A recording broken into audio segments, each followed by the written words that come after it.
Tardes, soy la doctora Mora del Hospital Rebagliati. Ahora vamos a hacer el tema de espondiloartritis. Vamos a tocar obviamente axial y periférica. Antes el término era más conocida como las espondiloartropatías seronegativas. Y últimamente ya se ha uniformizado el término como espondiloartritis. Muchos textos todavía conservan lo de espondiloartropatía, ¿no? La agenda de la reunión va a ser una definición, clasificar esta patología, ver un tanto epidemiología, etiopatogenia, el cuadro clínico, el diagnóstico, el tratamiento y dentro del tratamiento algo de rehabilitación.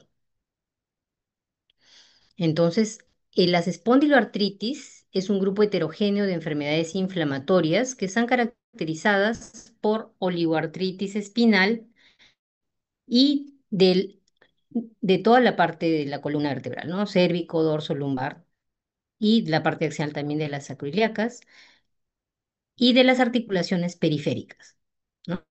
Entesitis, compromiso mucocutáneo, puede haber también compromiso ocular y cardíaco, ¿no? Acá ustedes pueden estar viendo, esta es una imagen de una entesitis que ya vamos a ir viendo más adelante.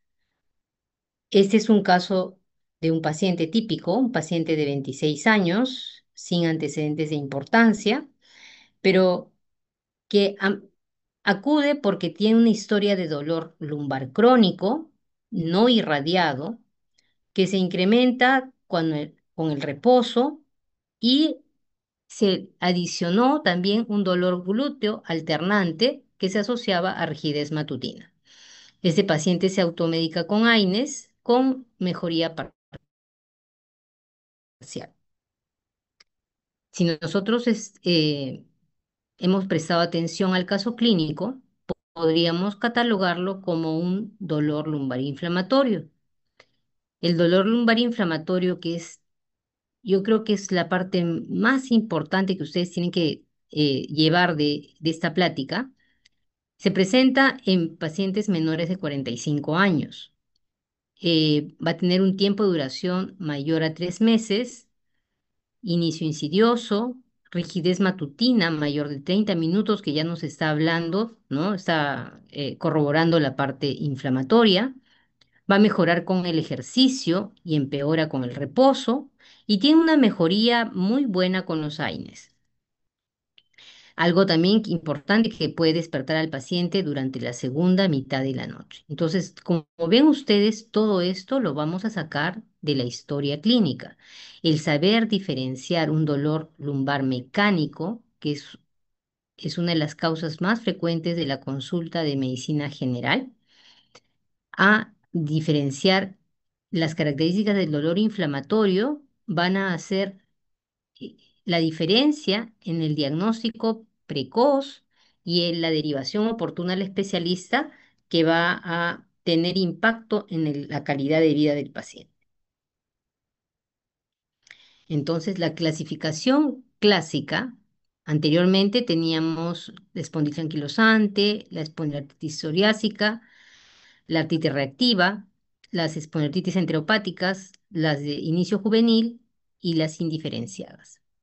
Actualmente las hemos dividido en dos grupos, las espondilititis axial, las radiográficas y aquellas no radiográficas, quiere decir sacroileitis por resonancia magnética.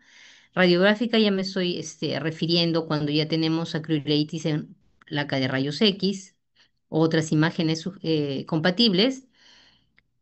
Y también dentro de la no radiográfica está la HLA-27 y otros criterios clínicos, ¿no? Como por ejemplo que presente el paciente o dactilitis o entesitis o artritis o presencia de uveitis.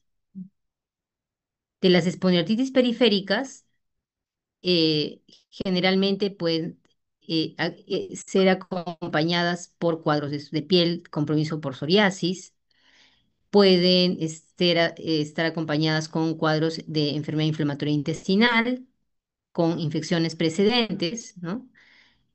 Tanto gástricas, que son los más comunes, y sin psoriasis, aquellas que no tienen ni enfermedad inflamatoria intestinal, ni infecciones precedentes. Recordemos que la reina de las espondilititis axiales será la espondilitis anquilosante y de las periféricas será generalmente la psoriasis.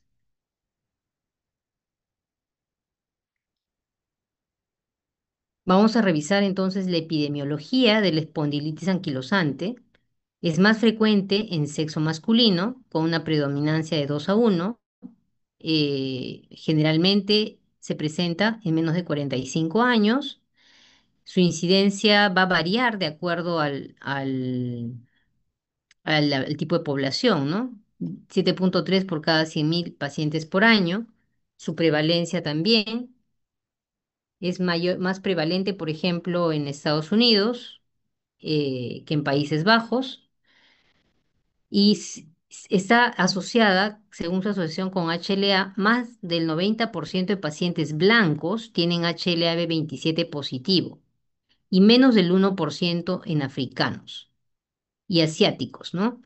Entonces, en Latinoamérica es poco frecuente la asociación. Hace años se hizo un estudio en el Hospital Almenara en el que se encontró un 30% de HLA-B27 positivo en los pacientes con espondilitis anquilosante. Ya ustedes pueden ver un paciente con un estadio bastante avanzado. eh, Actualmente los chicos que están rotando en la rotación de reumatología han podido ver hoy día, a propósito, un paciente con espondilitis anquilosante que no tiene tanto tiempo de enfermedad como el de la foto. En relación a la epidemiología de la artritis psoriásica, la prevalencia también es diferente. Generalmente se menciona que hay en 0 a 0,2 de la población general, ¿no? Pero vean ustedes, son prevalencias de norteamericanas, pero por ejemplo en el Perú se hizo un estudio hace varios años y se encontró una baja prevalencia, 0,05%. Y es lo que nosotros vemos generalmente en consultoria. No tenemos muchas artritis psoriásicas. A diferencia si uno se va a rotar a Argentina o se va a Italia o a mismo Estados Unidos, en los que vamos a ver mayor cantidad de pacientes con psoriasis y con artritis psoriásica. Entonces, la incidencia es de 3 a 23 por 100.000. El 30% de los pacientes con psoriasis pueden llegar a ser artritis psoriásica. Y la psoriasis se desarrolla después de la artritis en 15% de los casos.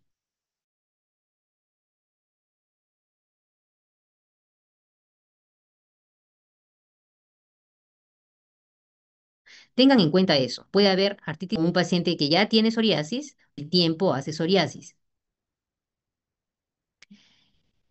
Muy bien, la relación mujer-varón es de 1-1 y la asociación también hay asociación con HLA-27 hasta un 70% y 25% cuando solo tiene compromiso periférico. Eso es importante, ya les había mencionado, pueden debutar en diferentes periodos de tiempo. Las artritis reactivas generalmente se presentan en jóvenes y también tienen una fuerte asociación con el HLA-B27, ¿no? Es más, podemos ver algunos pacientes que en el tiempo ellos debutaron con cuadros de artritis reactiva y en el tiempo, debido a la constante exposición, imagino, a los antígenos bacterianos, llegan a ser inclusive cuadros de espondilitis anquilosante, ¿no? Habiendo debutado con una artritis reactiva. En relación a las espondiloartritis asociadas a la enfermedad inflamatoria intestinal, tenemos la de 4,1 a 6,4%, la prevalencia y la incidencia 0,6% por año en las espondiloartritis. Mayor compromiso periférico tienen esos pacientes en 40% y sacroileitis, pero asintomática en 50%. Recordemos que los síntomas de una sacroileitis generalmente es dolor glúteo, que puede ser unilateral o puede ser bilateral o puede ser alternante, algunas veces en el derecho, algunas veces en el izquierdo, en la zona del glúteo. Más frecuente en jóvenes, sexo femenino. Esos pacientes pueden tener también, pueden tener obesidad, eh, puede haber también tanto la enfermedad articular activa, también asociada a otras manifestaciones extraarticulares.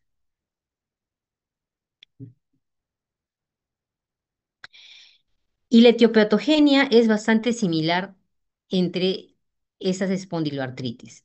Sobre un fondo genético hay una asociación con el HLA-B27 y otros genes, ¿no? Y a estos vamos a tener la influencia ambiental, que van a ser las infecciones, como habíamos mencionado, la disbiosis intestinal, que van a desencadenar varias vías, ¿no? Acá, por ejemplo, vemos nosotros varios genes asociados con espondilitis. Vean ustedes, varios genes, especialmente no solo el HL27, tenemos el B60, el ERAP1 y el E23 en receptor.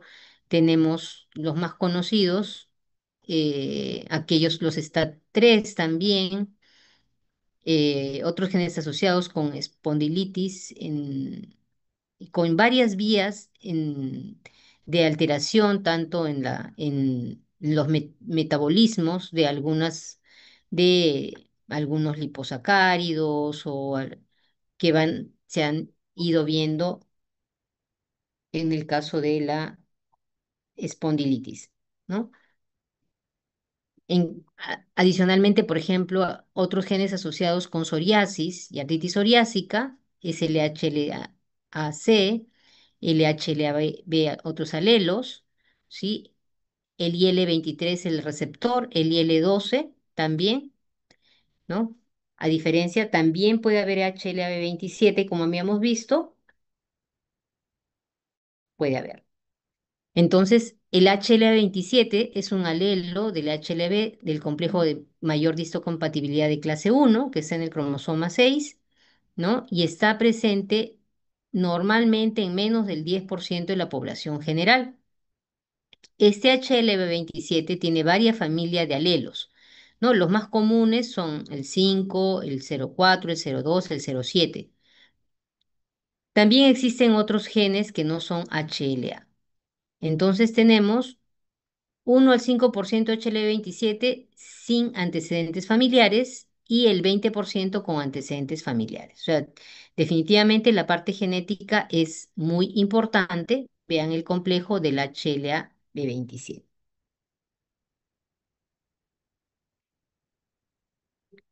Entonces, el HLA-B27 puede ser necesario, pero no es suficiente. Menos del 5% que lo tienen pueden ser afectados, ¿ya? Pero obviamente va a haber asociación de acuerdo a la patología. Ya sabemos que la más asociada va a ser la espondilitis, seguida por la artritis reactiva, por la artritis psoriásica, la de tipo axial, que es un compromiso axial, menos en las periféricas y en los cuadros indiferenciados hasta un 50%. Entonces, acá nosotros vemos varias vías en las que los péptidos, las hipótesis de los péptidos artritogénicos que van a inducir en el HL27 cambios que van a llevar tanto a la formación intracelular de algunos marcadores inflamatorios, por ejemplo, como el IL-23, que es muy importante en la etiopatogenia. Entonces, los factores genéticos importantes ya habíamos recalcado, el HLA-27 y otros que ya habíamos visto, los más asociados con la psoriasis, por ejemplo. Estos también lo habíamos mencionado, y los factores ambientales desencadenantes. Y importante ver que las enterobacterias más asociadas, en este caso, son Campylobacter, Salmonella, Clamidia, Shigella, Clostridium, que nos van a dar cuadros, obviamente, de enfermedades intestinales, ¿no? Entonces, como les había mencionado, estos péptidos artritogénicos, ¿no? Van a llevar finalmente, por estas influencias genéticas y las influencias micobacterianas, van a llevar a la producción de ciertas interleuquinas, como la interleuquina 23, Esta va a llevar a la producción de más o la activación de células T helper 17, ¿no? Más células linfocitos T, CD4, CD8, ¿no? Ellas van a producir más interleuquina 17, 22, TNF, alfa, interferón gamma, otras quimoquinas y citoquinas, las que van a llevar a la producción de las entesitis, ¿no? Recordemos que las entesis son el sitio de unión de los tendones o los ligamentos con el hueso. Esa intersección se llama entesis. Cuando hay inflamación, se llama entesitis. Y la entesitis es abordable al examen clínico, es corroborada también al examen ecográfico o de resonancia. Podemos confirmar nuestra sospecha clínica, ¿no? Y se han asociado la entesitis con la interleuquina 17 y la 23. Adicionalmente, va a haber una respuesta, va a haber una osteoproliferación que va a llevar al daño estructural, o sea, uno es inflamatorio, un daño estructural dado por interleuquina 22, destrucción ósea por también interleuquina 17, TNF alfa y obviamente la acción de las células, los osteoclastos. La sinovitis, tanto por el TNF como por la interleuquina 17, y la inflamación intestinal en la que está asociada o más asociada la IL-17 y el TNF-alfa. Todo esto, ustedes van a ver que está asociado con la nueva terapéutica, los blancos terapéuticos que vamos a hablar posteriormente. Acá ustedes ya habíamos mencionado sobre la invasión de las bacterias, ¿no? Se va a romper la la homeostasis, por decir, se va a romper la barrera del tracto gastrointestinal y los patógenos van a ser reconocidos, ¿no?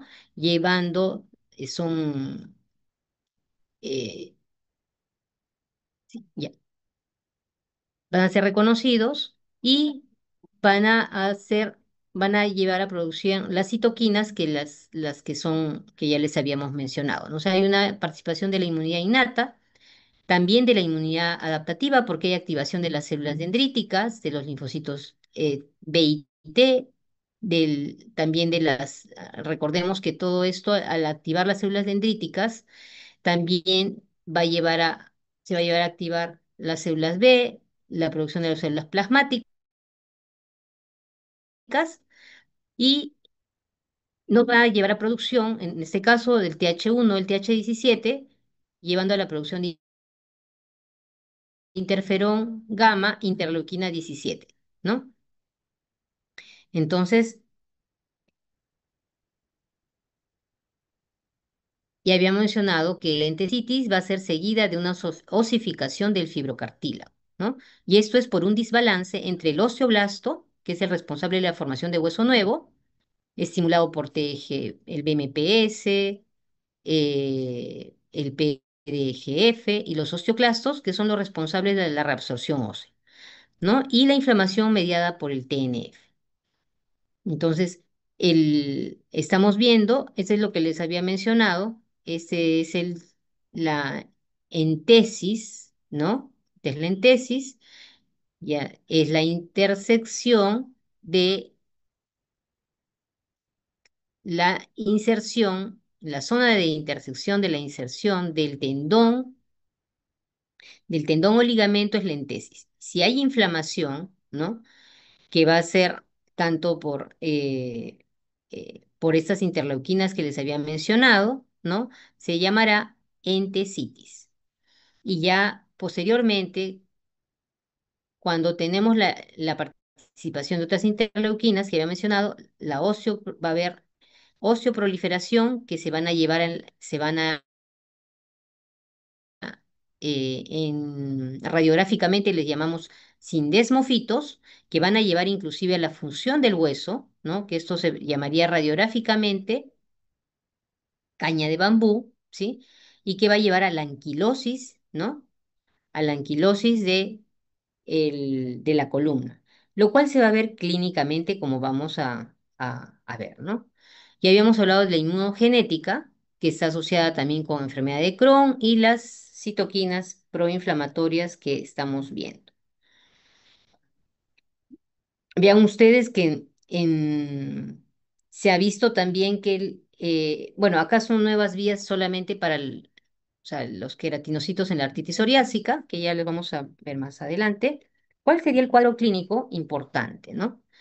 Con estas imágenes, yo creo que es fácil de recordar que nuestro paciente va a tener una lumbalgia inflamatoria, que ya sabemos nosotros cómo describirla. Va a tener una artritis periférica. Recuerden que las espondiloartritis generalmente, ojo, generalmente son oligoartritis. Y esas oligoartritis generalmente son las las que van acompañadas con espondilitis anquilosante, artritis reactiva, ¿ya? Acá. Y también son oligoartritis en los miembros inferiores, ¿no? Pueden ser rodillas, pueden ser tobillos, ¿no? También puede ser, por ejemplo, caderas, ¿no? Va a haber compromiso de la pared torácica también, que al examen clínico nos va a dar dolor condocostal, ¿no? Y la presencia de entesitis, ¿no? Hoy día examinamos al paciente que está hospitalizado. Para los alumnos que están acá en Rebagliati, un paciente hospitalizado con espondilitis anquilosante, en la que todo lo que vamos a hablar ahora, ese paciente o casi todo lo tiene. Entonces siempre vemos comparativamente y veamos acá si ustedes se dan cuenta y recuerdan, ese tendón es el tendón de Aquiles, ¿sí? Que se inserta en el calcáneo. Entonces acá nosotros vamos a tener una entesitis que es muy importante, ¿no? A nivel de la inserción del tendón de Aquiles con el calcáneo. Vean ustedes, ectoscópicamente van a ver que hay una diferencia, ¿no? Hay una tumefacción del lado derecho que no es articular, es a nivel de la entesis. Esta es una gran entesitis. Clínicamente, ¿sí? Y posiblemente cuando yo toco la entesis hay dolor, ¿no? Entonces, algo muy importante que hoy día pudimos hacer con los alumnos de clase, es la clinimetría de la espondilitis anquilosante en este caso, en la que nosotros vamos a ver, vamos a evaluar la distancia, por ejemplo, occipucio-pared, normalmente debe ser cero, ¿no? Nuestro paciente de hoy día tenía no, miento, tenía cerca de 6 centímetros aproximadamente, no recuerdo bien, de distancia occipucio-pared. También nosotros hacemos la distancia, ¿no? Del trago-pared, ¿sí? Hay distancia del trago-pared, la cual se hace derecha a izquierda. Después, con nuestro goniómetro, que algunos de ustedes recién lo han visto por primera vez, lo han conocido, con nuestro goniómetro ponemos en el paciente sentado, ponemos a la mitad, vamos a ver el, vamos a poner las dos haces y vamos a girar para ver el ángulo en el que gira con la nariz, ¿no? Entonces, esto lo tuvimos adelante. Nosotros puede ser atrás también para ver el ángulo de rotación.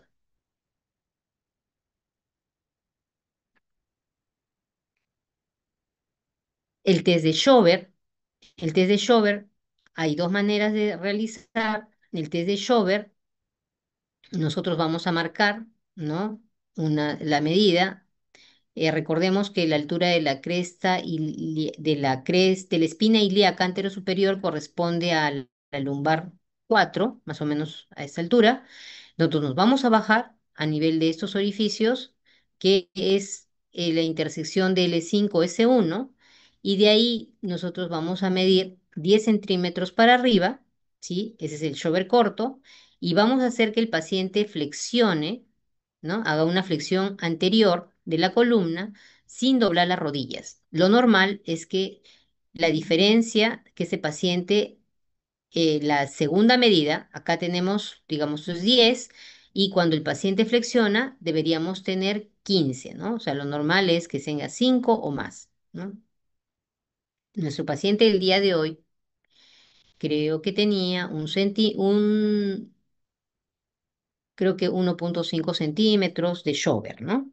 Entonces, eso nos habla de una gran limitación de la flexión anterior. Esa es la flexión anterior de la columna lumbar.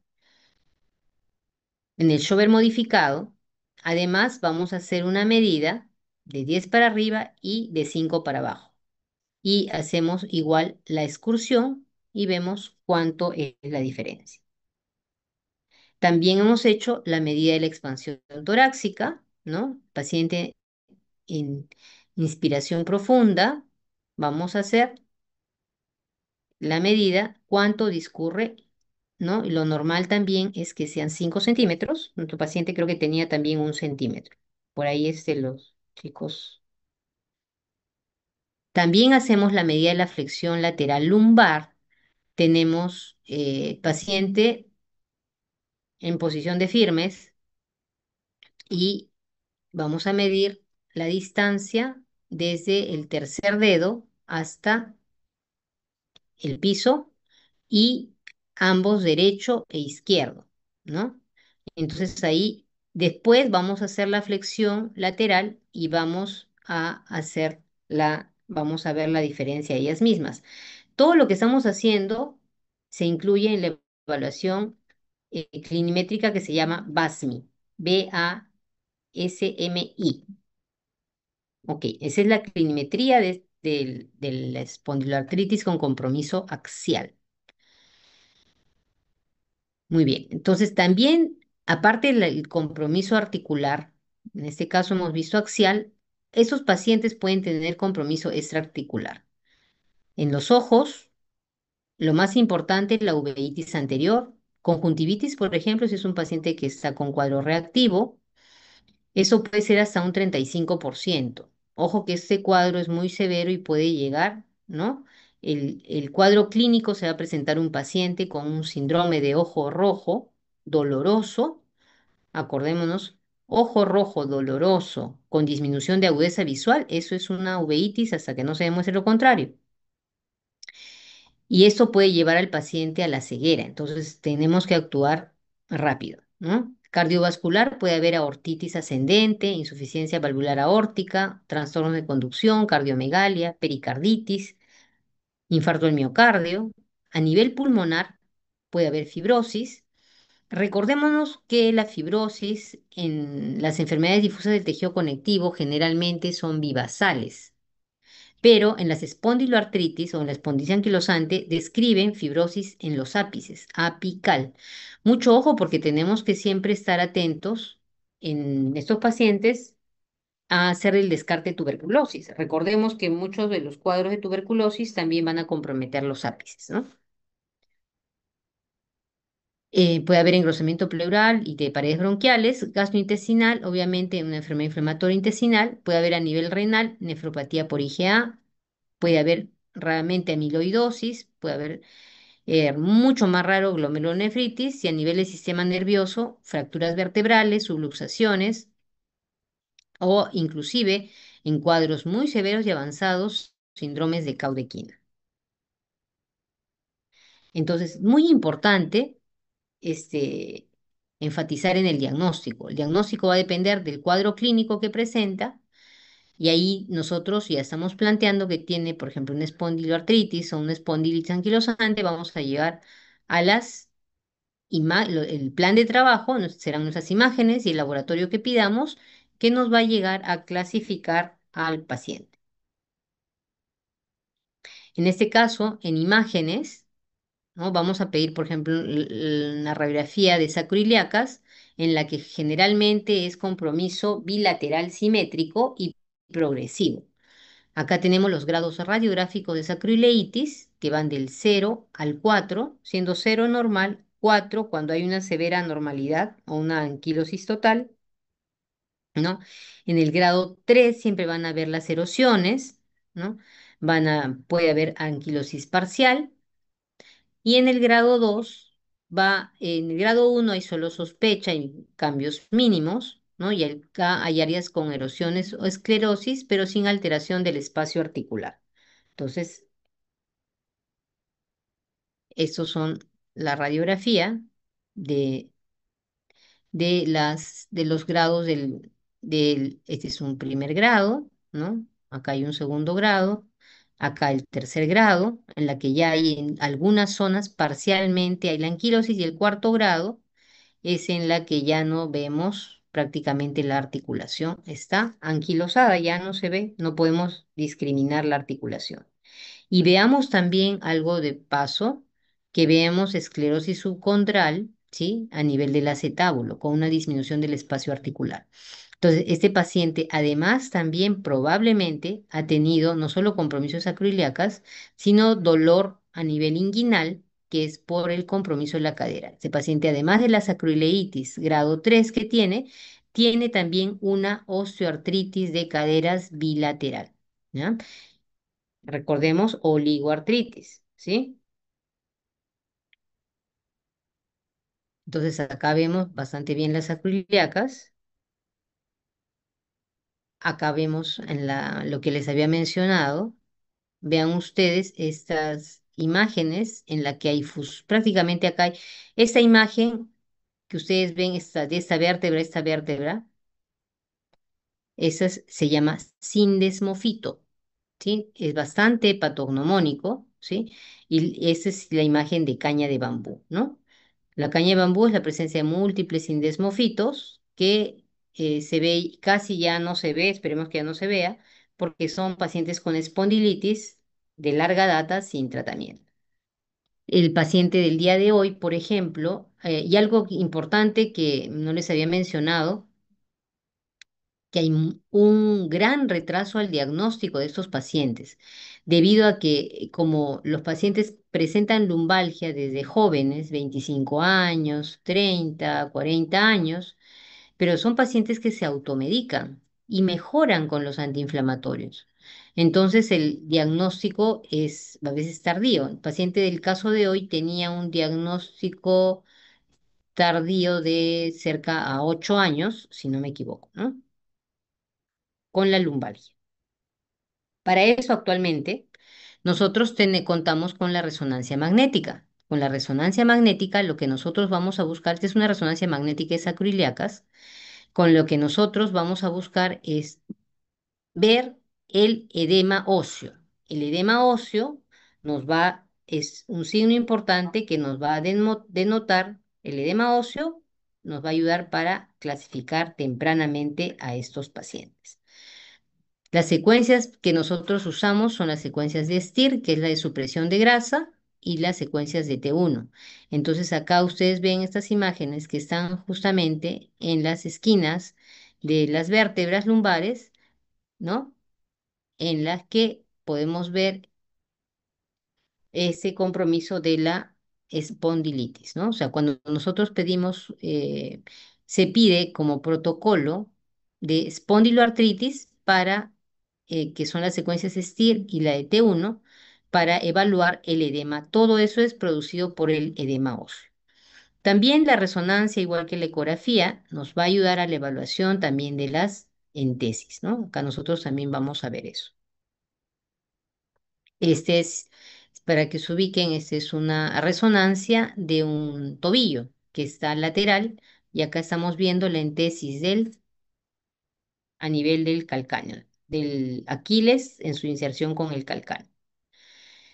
Entonces, teniendo esa consideración, vamos a entrar con los criterios de clasificación, por ejemplo, de Nueva York, que son del año 84, que tienen total vigencia. Por ejemplo, paciente con dolor lumbar y rigidez de al menos 3 meses, ¿no? Que mejora con el ejercicio y no se alivia con el reposo, ¿no? La limitación de la movilidad de la columna en los planos frontal y sagital, que el paciente que de la mañana de hoy lo tenía, y la limitación a la expansión torácica. Y con el criterio radiológico de sacroileitis bilateral grado 2 a 4 o unilateral grado 3 o 4. El diagnóstico se define si está presente el criterio radiográfico con al menos un criterio clínico, ¿no? O sea, el paciente tenía los 3 criterios clínicos, en este caso. Como todo en reumatología, lo que se busca es tratar de hacer clasificar antes a los pacientes, hacer diagnósticos precoces. Entonces hay un grupo estudioso de estas espondiloartritis que se llama el grupo ASAS, en los que hicieron estas clasificaciones, ya estamos hablando del año 2010, 2011, ¿no? Pacientes para espondiloartritis axial, que tenían dolor lumbar más de 3 meses, mayor o igual a de 3 meses en pacientes menores de 45 años. O sea, nuestros pacientes con todas las características de lumbalgia inflamatoria estarían, eh, calzan bien para estos criterios. Entonces, en ese caso, vamos a buscar sacroileitis en la imagen más una de estas, una o más de estas características de espondiloartritis. Entonces, la espondiloartritis, dolor axial inflamatorio, porque puede ser dolor a nivel cervical, dorsal o lumbar, no nos olvidemos. Presencia de artritis, entesitis, acá especialmente a nivel de la parte del tobillo, uveitis, dactilitis es el dedo en salchicha, la psoriasis, eh, presencia de enfermedad de Crohn o colitis ulcerativa, buena respuesta a AINES, historia familiar de espondiloartritis, presencia de HLA-B27 o reactantes de fase aguda como PCR elevados, ¿no? Con una sensibilidad y especificidad más del 80%. O el cuadro de estas imágenes o que presente un HLA-B27 más dos de estas características, ¿no? Entonces no nos olvidemos. Ya lo que habías mencionado de sacroileitis en imagen era la inflamación aguda en la resonancia sugestiva de sacroileitis o ya el cuadro radiográfico definido por los criterios de Nueva York que son totalmente válidos hasta la fecha. Muy bien. ¿Alguna pregunta hasta ahí para pasar a la parte ya de la espondiloartritis periférica, que es como les había mencionado, está representada por la espondilartritis psoriásica? Muy bien. Entonces, igual que en todo, en reumatología cada año nosotros vamos tratando de qué, de buscar o de adelantarnos a la fase clínica de la artritis psoriásica. Quiere decir que queremos encontrar los pacientes más tempranos.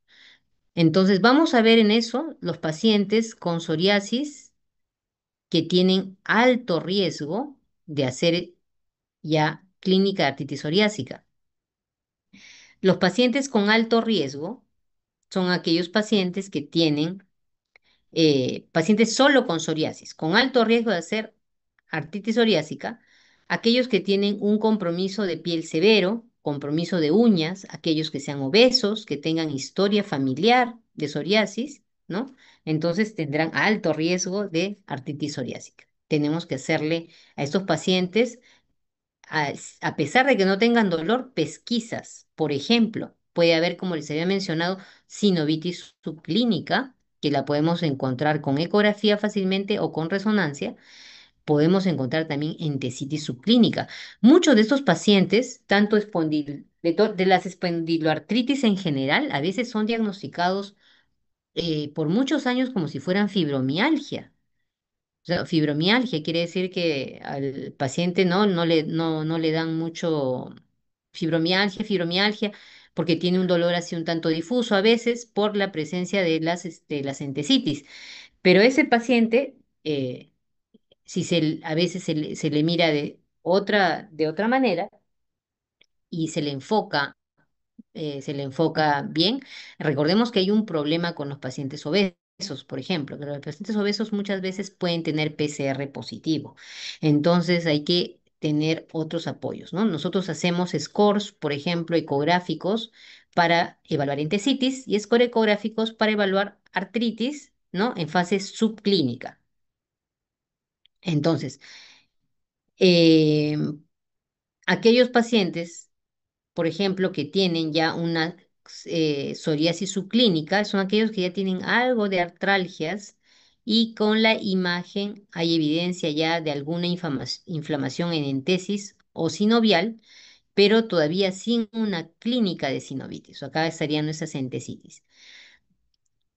Y en la clínica, obviamente, ya son aquellos pacientes con psoriasis y con una clínica de sinovitis, ¿no? Entonces, en la psoriasis, en la artritis psoriásica, se va a enfocar con dominios, ¿no? Normalmente la psoriasis está en más del 90%, hay artritis también 90%, compromiso de uñas, ¿no? La onicopatía psoriática hasta en 80%, la dactilitis casi un 50%, ojo, uveitis hasta un 25%, puede asociarse también enfermedad inflamatoria intestinal hasta un 4%, enfermedad axial, miren ustedes que no es despreciable, casi hasta un 50%, de un 15 a un 50% pueden hacer también compromiso axial tan parecido a la espondilitis anquilosante que ya habíamos hablado. La presencia de la centesitis también se presenta casi en por lo menos en un 50%, o sea que es casi hasta 60%. Muy importante. Entonces, eh, en este caso, por ejemplo, en la clínica, compromiso articular, ya habíamos mencionado, ¿no? Compromiso articular. La entesitis, ya habíamos mencionado, la más frecuente va a ser fascitis plantar o a nivel del Aquiles. Acá vemos, por ejemplo, un paciente que tiene, este es el Aquiles, y vean acá hay una pequeña tumefacción. Si me siguen, acá estará la fascia plantar, ¿no? O sea, hay dolor acá, la fascia también es una zona de entesis, ¿sí? O sea, va a haber una fascitis plantar, ¿no? Y acá una entesitis a nivel del calcáneo. La dactilitis, vean ustedes acá, ¿no? El dedo en salchicha, que hacemos. Ojo, por ejemplo, algo importante, la dactilitis es una característica que se presenta con mucha más frecuencia en la artritis psoriásica, muy raro en otras espondiloartritis, no tan frecuente. Y más frecuentes en pies. Puede ser aguda o puede ser crónica y puede ser asociada a enfermedad articular severa. Este es el cuando tenemos el compromiso netamente periférico, ¿no? Pero si ya tenemos axial, se comporta como una espondilitis. Sacroileitis unilateral es la más común, puede haber bilateral también, y también puede haber compromiso ungueal, ¿no? Acá ya vemos un poco de compromiso ungueal en ese paciente. Acá también vean ustedes el compromiso ungueal y también articular periférico que tiene el paciente. Acá vean ustedes una imagen, ¿no? Cortesía de unos amigos de doctor Marwin Gutiérrez de México, ahorita trabajando en México, pero que lo conocimos en Italia, en la que esta es una imagen muy bonita de una entesitis. Imagínense ustedes que este es su tendón de Aquiles, la imagen hiperecoica, ¿no? El borde blanco que vean ustedes en ecografía se llama hiperecoico a lo más duro. Entonces acá hay una discontinuidad de la cortical ósea, ¿sí? Esto, y acá hay flujo Doppler, esto es una erosión, que lo podemos ver, una erosión a nivel del calcáneo, y una erosión que marca Doppler se llama erosión caliente, ¿no? Y esta es la zona de la entesis, también con Doppler, esto es una entesitis. Entonces, hay formas clínicas de presentación, históricamente las de Moll y Wright, en las que el paciente puede presentar un cuadro oligoarticular, estoy hablando de psoriasis, puede presentar un cuadro poliarticular similar a la artritis reumatoide, ¿no? Diagnóstico diferencial va a ser artritis reumatoide. Un compromiso distal en interfalángicas distales, las que son mutilans, las mutilantes, como estas, y las axiales, ¿no? Que ya habíamos visto, tipo espondilitis anquilosante. Entonces, en la parte clínica, si ustedes recordarán, por ejemplo, a nivel de rayos X, hay una diferencia en la parte clínica. Vean ustedes, esta es una radiografía simple de columna lumbar en la posición lateral. Recuerden siempre que nosotros tenemos que pedir la anteroposterior y la radiografía lumbar lateral, en la que acá vemos, se ha acá pintado la L5, la L4, la L3, la L2. Entre la L3 y la L4 hay un puente, eso se llama puente óseo, que es bastante grueso. Recuerden cómo eran los sindesmofitos del espondilitis anquilosante eran una pequeña línea de acá a acá, ¿sí? Porque es la calcificación de los ligamentos intervertebrales. Entonces, acá, vean ustedes, es diferente, es todo un puente óseo. Cuando encontramos así puentes óseos gruesos, hay que pensar en una espondilitis anquilosante. Entonces, imagenológico importante, porque también vamos a ver ese tipo de compromiso erosivo también a nivel de las falanges, ¿no? Y en clínica, obviamente, el paciente va a tener psoriasis, ¿no? Va a tener onicopatía. Nuevamente le recalco que cuando uno hace una historia clínica, si yo veo esto y yo voy a escribir, estaría mal hecho de que yo coloque en el examen de uñas onicomicosis, ¿no? Porque en este caso solo lo describimos, ¿no? Describimos que hay una am, hiper, hiper, hipertrofia del unguial, hay pérdida de la, hay pérdida de la, eh, del color, ¿no?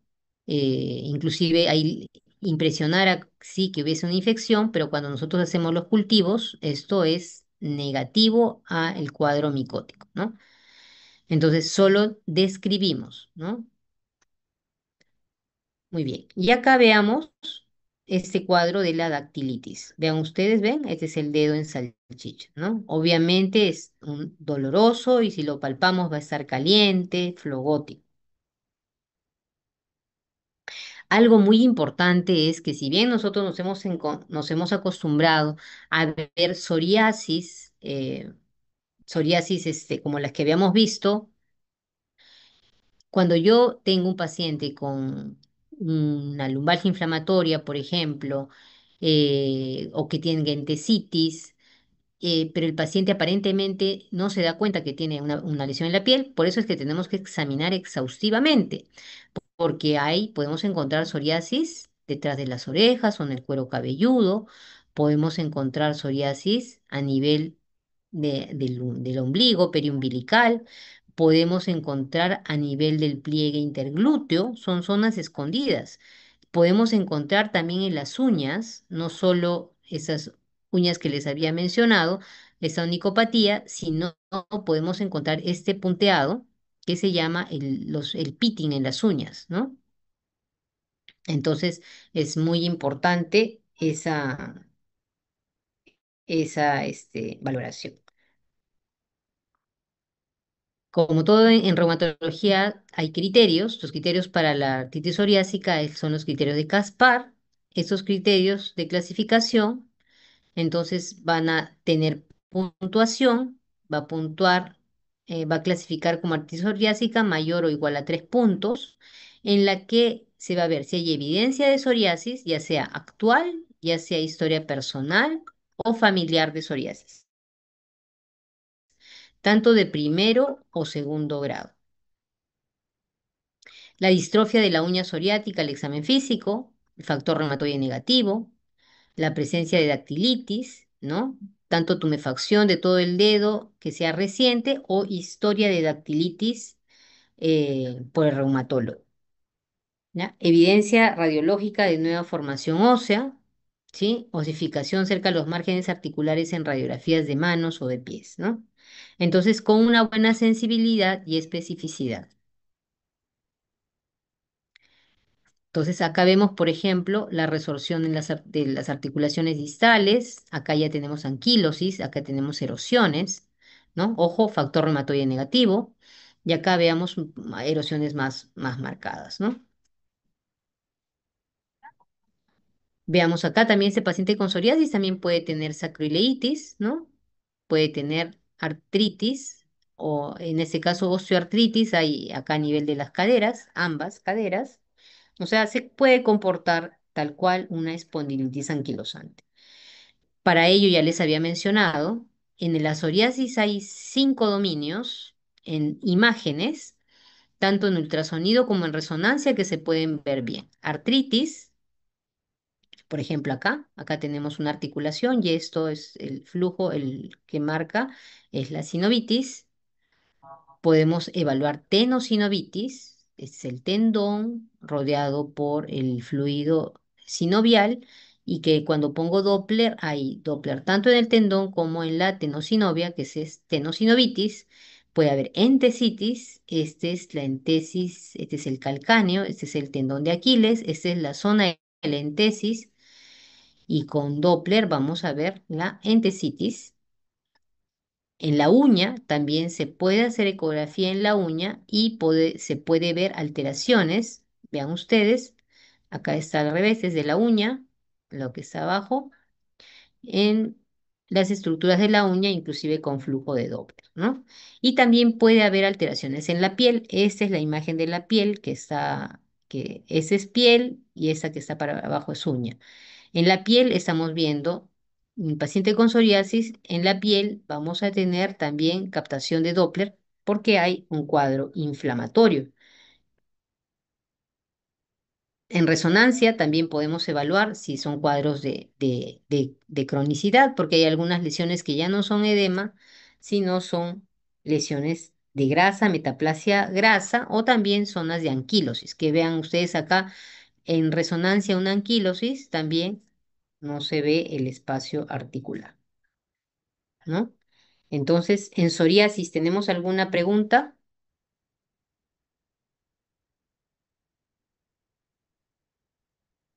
Todo claro, doctora. Muy bien. Entonces, pasamos a la artritis reactiva. Sabemos que la artritis reactiva va a ser una inflamación que es aséptica, tanto puede ser mono o poliarticular. La más frecuente es monoarticular, seguida de un proceso infeccioso, generalmente digestivo a la cabeza, pero puede ser también respiratorio o puede ser también genitourinario, ¿no? Con periodo de latencia variable.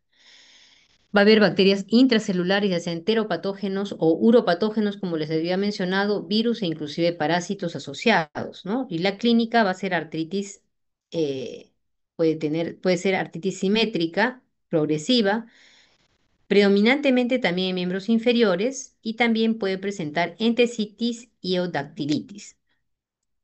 También esta artritis tiene que descartarse, obviamente, en nuestro diagnóstico diferencial, otra enfermedad difusa del tejido conectivo, pero su evolución es autolimitada, ¿no? Puede tardar inclusive en recuperar hasta 6 meses. Y en el caso, por ejemplo, de un paciente que yo tengo, eh, que es un paciente joven, bueno, en su juventud, actualmente ya pasó tiene como 57 años aproximadamente, pero este paciente, desde temprana edad, bueno, y ahorita ya era un paciente modelo, pero modelo por el hecho de que, aparte de la clinimetría que ustedes han visto, era la enfermedad como la contaba. Y él, porque desde muy joven era muy promiscuo, eh, tenía varias parejas, muchas a veces trabajadoras sexuales, y este paciente hizo cuadros de artritis reactiva, ¿no? Y en el caso de él, imagino yo, por la tanta exposición a diferentes bacterias, a diferentes uropatógenos, posiblemente ese cuadro se hizo crónico, recurrente, y terminó actualmente pasando de una artritis reactiva a una espondilitis anquilosante, que es su diagnóstico actual, ¿no?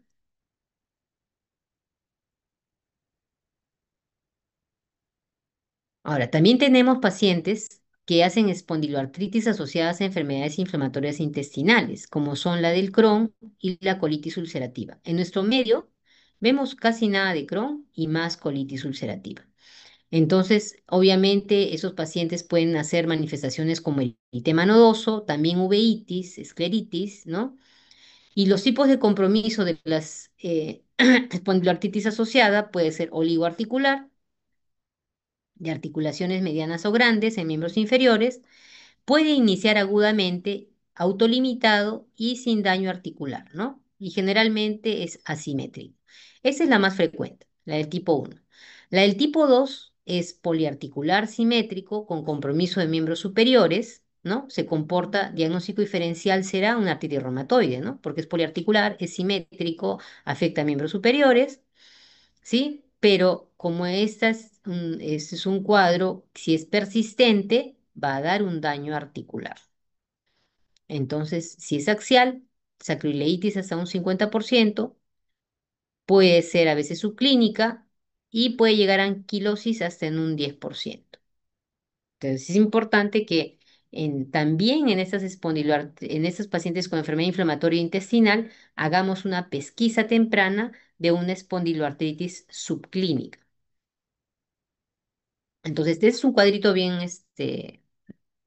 sacado de esta revista del New England Journal, ya tiene varios años, pero es un resumen de lo que hemos estado hablando, ¿no? Entonces, vean ustedes de las varias formas de las espondiloartritis, ¿no? Que la edad del inicio son pacientes que son menores de 45 años, todos. Los que debutan más jóvenes son las espondilitis anquilosantes, ¿ya? Pero más entre 20 y 30 años, pero menor de 45 sí o sí. La relación varón-mujer, generalmente esta es una patología más frecuente en varones, ¿sí? Vean ustedes, excepto en la artritis psoriásica la relación es 1 a 1, ¿no? En las otras la relación es a favor de los varones. Entonces, justamente, la mayoría de muchos de ustedes que están entre los 24, 25, menos de 30 años, ¿no? Si tienen algún compañero, algún amigo que tenga dolor lumbar, háganle bien la anamnesis, porque podría ser de que en algún momento pueda tratarse de un cuadro de una lumbalgia inflamatoria y hay que hacer diagnósticos precoces, ¿no? Derivarla tempranamente al reumatólogo. Entonces, el compromiso de las articulaciones periféricas, donde hemos visto que se presenta más frecuentemente en la artritis psoriásica y en la artritis reactiva, ¿sí? Es menos frecuente en la espondilitis anquilosante y en las asociadas a enfermedad intestinal. Ok, ahí creo que está todo claro. Si la afectación es axial, ya saben que la reina va a ser la espondilitis anquilosante y la artritis reactiva. También pueden hacer, o sea, en el tiempo, ¿no? O sea, la artritis reactiva, pero la que se cronifica, ¿cierto? La artritis psoriásica hasta un 50%. Muy importante el valor y también no despreciable en la inflamatoria intestinal. Y habíamos dicho que la dactilitis es casi patognomónica o frecuente, no patognomónica, sino frecuente de una artritis psoriásica, ¿no? Y casi está ausente en espondilitis anquilosante y en enfermedades asociadas a enfermedad inflamatoria intestinal, ¿no? E infrecuente en artritis reactiva, ¿no? Entonces, ojo, dactilitis igual a artritis psoriásica. La entesitis es tan frecuente, casi igual de frecuente en la artritis psoriásica como en la espondilitis anquilosante, infrecuente en las otras manifestaciones. Y la psoriasis, obviamente, va a estar en el 100% de los pacientes con artritis psoriásica, ¿no? Pero también se puede presentar en un bajo porcentaje en las otras espondiloartritis, ¿no? Entonces, que ya obviamente, ya definiendo el cuadro radiológico que va a ser es diferente, acá en espondilitis anquilosante veremos los sindesmofitos y en artritis psoriásica veremos los puentes óseos que son gruesos, por ejemplo, en columna, ¿no? Obviamente.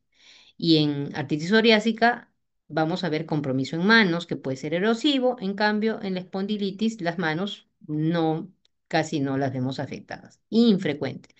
O sea, tendríamos más que nada es el compromiso de miembros inferiores. Lesiones en uñas, eso sí va a ser muy frecuente, obviamente, en la artritis psoriásica, ¿no? Muy infrecuente en las demás. Por eso decíamos, los dominios de la artritis psoriásica están bien definidos. Y el HLV27 va a estar presente en la cabeza, en la espondilitis anquilosante, pero es general en todas. La artritis reactiva, la artritis psoriásica también, y con menos frecuencia en las intestinales. Pero ya les había mencionado que por ejemplo, en el Perú es poco frecuente también, solo un 30%, ¿no? Eso también tiene que ver con con la raza de los pacientes, ¿no? Algo interesante que, bueno, a mí me gusta mucho la clinimetría y la evaluación de la funcionalidad en todas las enfermedades reumáticas, que me parece que es muy importante y es lo que es pan de cada día de todo reumatólogo, es la medición de la enfermedad de la espondilitis. Entonces, ver la actividad de la enfermedad, que me imagino que si ya han hecho artritis reumatoide, ya han hablado bastante de actividad. ¿Cómo medimos la actividad de la enfermedad de la espondilitis? Haciendo el BASDAI. El BASDAI es una encuesta, ¿sí? En la que tenemos, ya les voy a mostrar en un momentito, y el ASDAS. Todos esos los podemos encontrar en las calculadoras, ¿sí? Hasta en el celular podemos encontrarlos, ustedes los pueden ver y vamos poniendo, paciente puede ir poniendo su puntuación y eso nos va a denotar si hay actividad leve, moderada, severa. La funcionalidad se mide mediante el BASFI, que es una encuesta, ¿sí? Que hoy día sus compañeros han hecho y también han aplicado el HAC. Pero en este caso, este HAC, ese es un HAC especialmente para los pacientes con espondiloartritis. El HAC que aplicamos fue para un paciente con artritis reumatoide el día de hoy. Entonces, esa es la foto del BASDAI, que bueno, ya el médico residente lo había hecho y no tuvieron la oportunidad de verlo, pero son 6 preguntas, ¿no? Por ejemplo, el grado global de fatiga que ha tenido, si no ha tenido o si ha tenido mucha, el dolor de la espondilitis, tanto de la cadera, del cuello, el dolor o hinchazón de otras articulaciones diferentes a la parte axial, el nivel global de malestar en cualquier área dolorosa al tacto o presión y cómo describiría el nivel global de la rigidez matutina al momento de levantarse y cuánto le dura la rigidez matutina. Todo eso tiene una puntuación, ¿no? Y importante, esto es para el tratamiento. Si nuestro BASDAI es mayor o igual a 4, entonces el paciente aplica para terapia biológica. Ya el BASFI son esas 10 preguntas, que esto sí lo han podido realizar sus compañeros. Entonces, ¿no? También evalúa varias cuestiones, como ponerse calcetines, poder levantarse de la silla, etcétera. Entonces, eso lo pueden revisar y también eso se da de acuerdo a la puntuación, se suman los puntos y se dividen entre 10 y ese es el BASFI del paciente. ¿Y para qué nos sirve? Para ver, en 3 meses yo le voy a hacer un control para ver si el tratamiento que le estoy dando va a ser efectivo o no va a ser efectivo. Si el paciente mejora, empieza con un BASFI de 8, creo que tenía el paciente de hoy, y en unos 3 meses el BASFI está en 3, pues es una buena respuesta. Pero digo, no solo es lo que a mí me parece, sino es lo que es. Uno tiene que ser actualmente objetivo cuando yo digo, si mi paciente mejoró, pero ¿en qué te basas tu mejoría? Y esa mejoría ya la podemos ver mediante estas evaluaciones, ¿no? Entonces ya pasamos a tratamiento. ¿Alguna pregunta hasta ahí?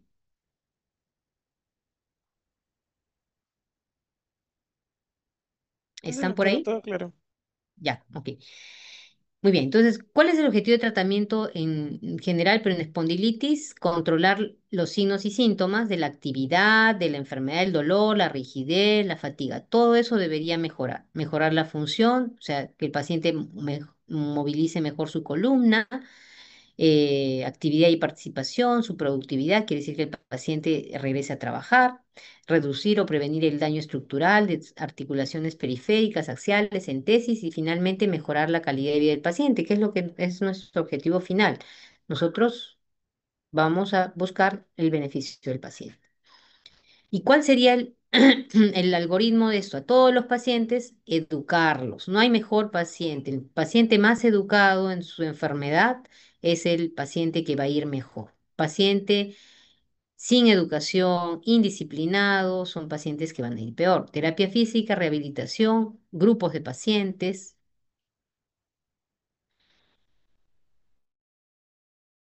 eh, Si es, por ejemplo, el paciente tiene un compromiso periférico, podemos darle antiinflamatorios, puede usar otros DARMes también como artritis reumatoide como sulfasalacina o infiltración con corticoides. Pero si ahí es un compromiso netamente axial, si ha sido refractario a por lo menos 2 AINES, entonces los biológicos como de primera línea, los anti-TNF, son la indicación, ¿no? Y obviamente para pacientes avanzados ya serán las cirugías, ¿no? O sea, con ya cuadros, por ejemplo, una osteoartritis secundaria de caderas o rodillas, tendremos que hacer una prótesis, la prótesis correspondiente. Entonces, en relación a la artritis psoriásica, sabemos que tenemos que tener principios para el tratamiento. Esta es una enfermedad potencialmente severa, necesita un manejo multidisciplinario, ¿no? Y el paciente tiene que también eh, compartir la decisión del tratamiento, debido a que la eficacia, la seguridad y los costos son importantes, ¿no? Recordémonos que los tratamientos biológicos, ahora hay muchos, bastantes para psoriasis también, que son bastante caros, ¿no? Pueden valer más o menos 3 sueldos mínimos, ¿no? Entonces veamos que no son baratos. 3 sueldos mínimos el mes, ¿no? Entonces tenemos que, tanto el reumatólogo va a evaluar la parte musculoesquelética, pero el compromiso de la piel va a ser evaluado por el dermatólogo. Si nosotros tenemos un problema cardíaco o neumológico, tendremos que tener también el apoyo de las especialidades correspondientes, ¿no? Entonces, el objetivo primario, igual, mejorar la calidad de vida, los síntomas, prevenir el daño estructural y que ese paciente sea funcional, participe socialmente. Recordemos que estos pacientes tienen mucho problema social por el aspecto que tienen, ¿no? En la piel, hay pacientes que tienen un compromiso 90 a 100% en la piel, entonces que tienen bastante problema con su interacción social, ¿no? Manejo de manifestaciones extraarticulares. En estos pacientes, bueno, en general las espondiloartritis, pero en esos el problema del síndrome metabólico es muy importante, ¿no?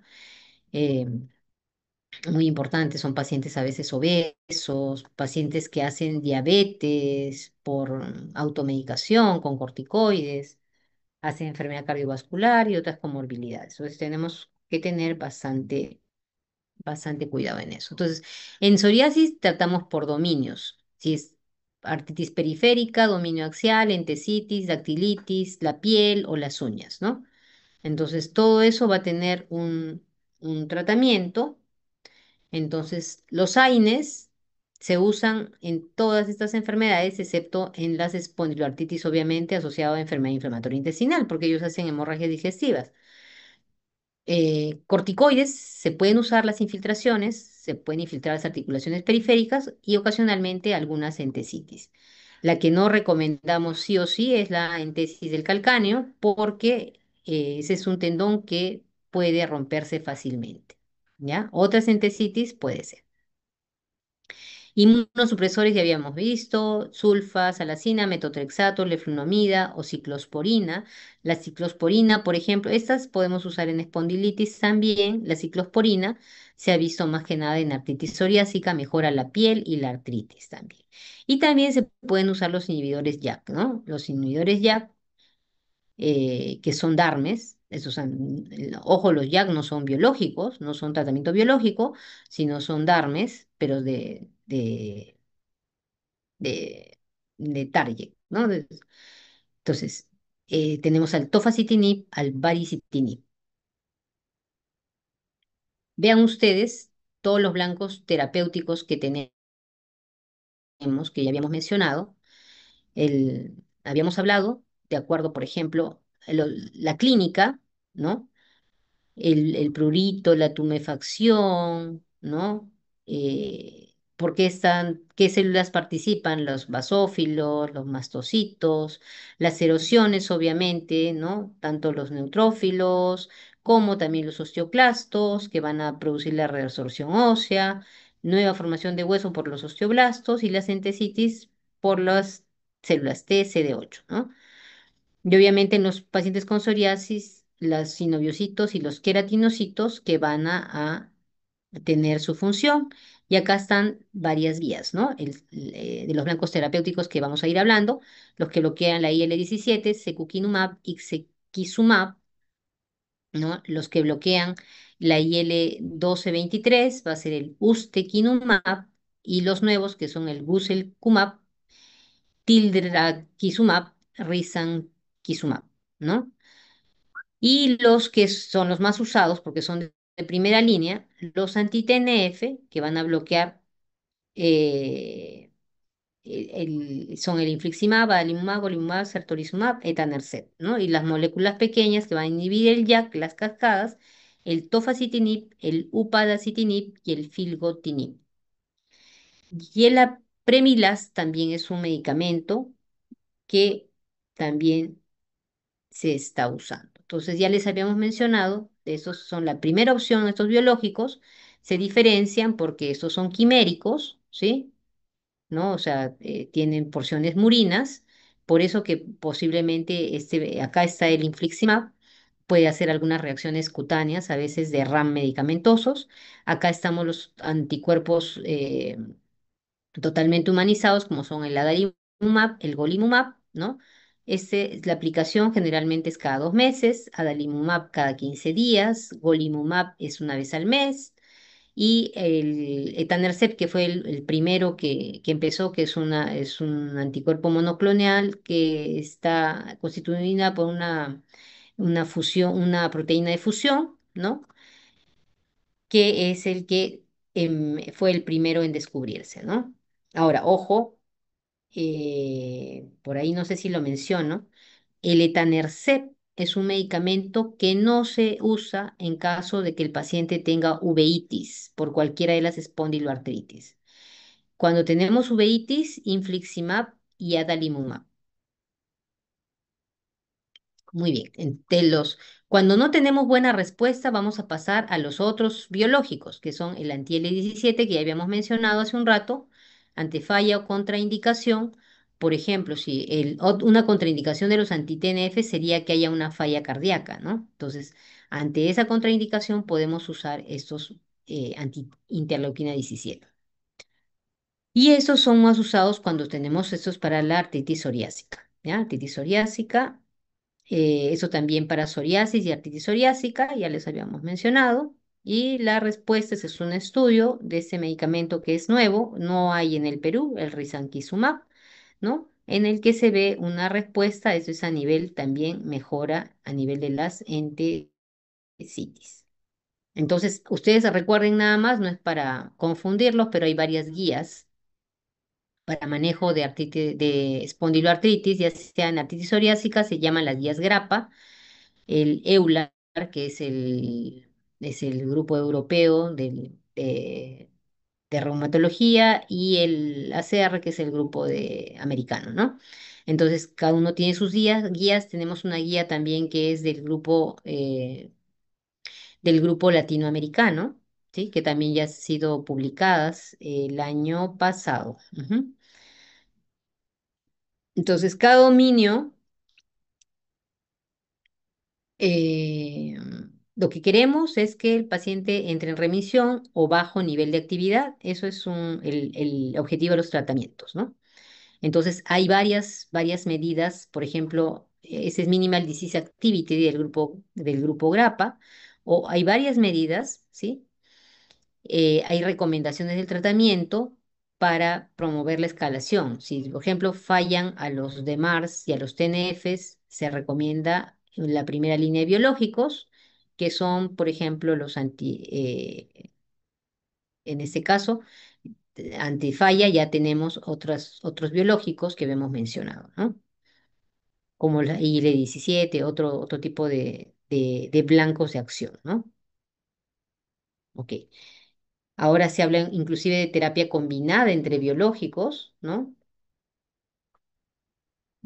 No sé, solo para que vean, esto es en artritis psoriásica, los varios estudios en los que se ha visto la respuesta favorable, ¿no?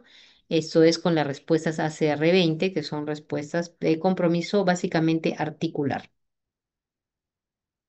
Un punto muy importante es la rehabilitación. El objetivo de la rehabilitación es prevenir o enlentecer la restricción de la movilidad de la columna y la discapacidad y mejorar el dolor y la rigidez. Debe empezarse al diagnóstico y debe hacérselo diariamente en casa, semanalmente en un centro médico. El deporte más sugerido es la natación y el ciclismo. Se puede hacer hidroterapia, eso ya es de acuerdo a lo que el fisioterapista indique. Vean ustedes, encontramos dolor, tenemos que mejorar la capacidad funcional. Les he traído unos videos, vean ustedes, ¿no? Importante es estiramiento, como dice, fortalecimiento muscular en estos pacientes. Recuerden que estos pacientes se anquilosan, ¿no?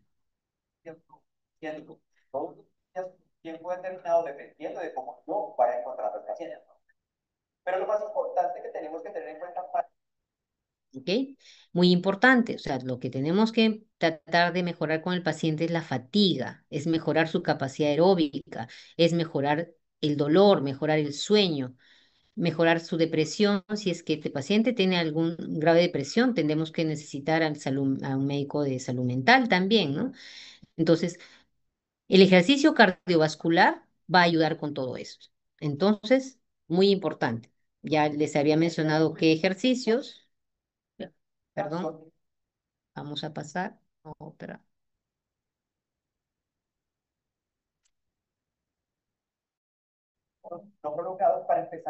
Entonces,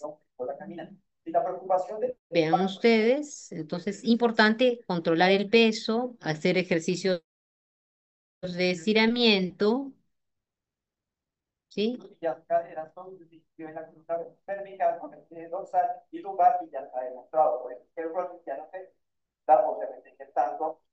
Ujú.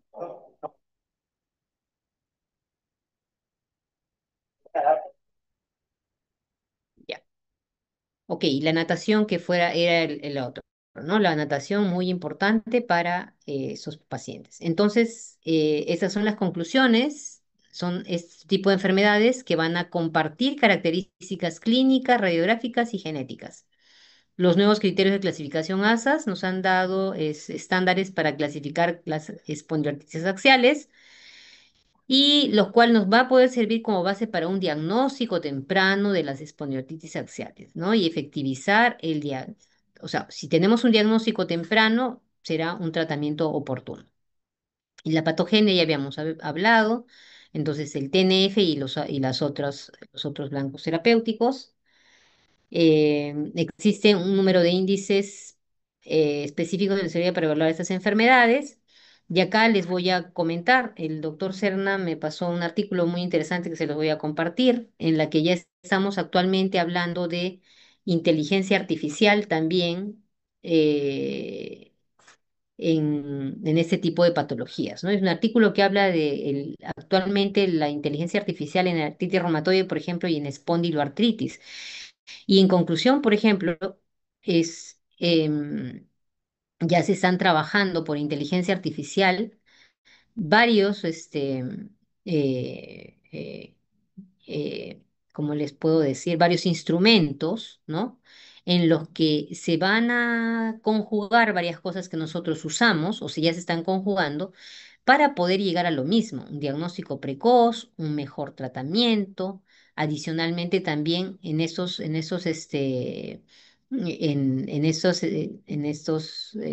yo diría esos ensayos de inteligencia artificial, también validan mucho la parte genética, ¿no? Es bastante interesante. En realidad es otro mundo, pero sí les quiero decir de que hay, y ahorita todo ello es algo que ustedes van a tener que dominar. Muy bien, el tratamiento está centrado alrededor de los AINES, ¿sí? Eh, y después la terapia biológica si es que no tenemos respuesta adecuada a los AINES. En la psoriasis ya vemos que no solo tiene manifestación de músculos, sino dermatológicas. Igual lo importante es diagnóstico y tratamiento precoz, que nosotros llamamos T2 Target, para mejorar los desenlaces. Tratar por dominios, ¿no? Obviamente hay que tratar del más severo, por ejemplo, artritis periférica, enfermedad axial, entesitis, dactilitis, compromiso de piel y uñas. Dentro, para comentarles, la dactilitis, las entesitis, cuando un paciente tiene dactilitis, entesitis y compromiso de uñas, es un paciente que ya es candidato a terapia biológica. Manejo multidisciplinario y concomitante de comorbilidades metabólicas y cardiovasculares. Les invito, por ejemplo, en nuestro piso está reumatología, dermatología y endocrinología. Los invito a que vean pacientes con psoriasis, que ellos tienen bastantes pacientes. Hay una paciente actualmente diagnosticada con artritis psoriásica que está haciendo una tarsitis y una tenosinovitis con un compromiso extenso en la piel. Los dermatólogos hacen scores de piel que se llaman PASI, así como suena PASI, en la que valoran el área de compromiso, valoran el grado de descamación, valoran el eritema, ¿no? Y eso también ayuda, y si ustedes leen estudios de investigación en artritis psoriásica, también es parte importante de la evaluación de un paciente. Entonces, ahí es la clinimetría, ¿no? De paciente igual que en espondilitis, y de las imágenes, tanto por ultrasonido, que ya les he mencionado, que también pueden servir para la piel, y la resonancia. Eso es todo. Entonces, quisiera ver si es que tienen alguna pregunta.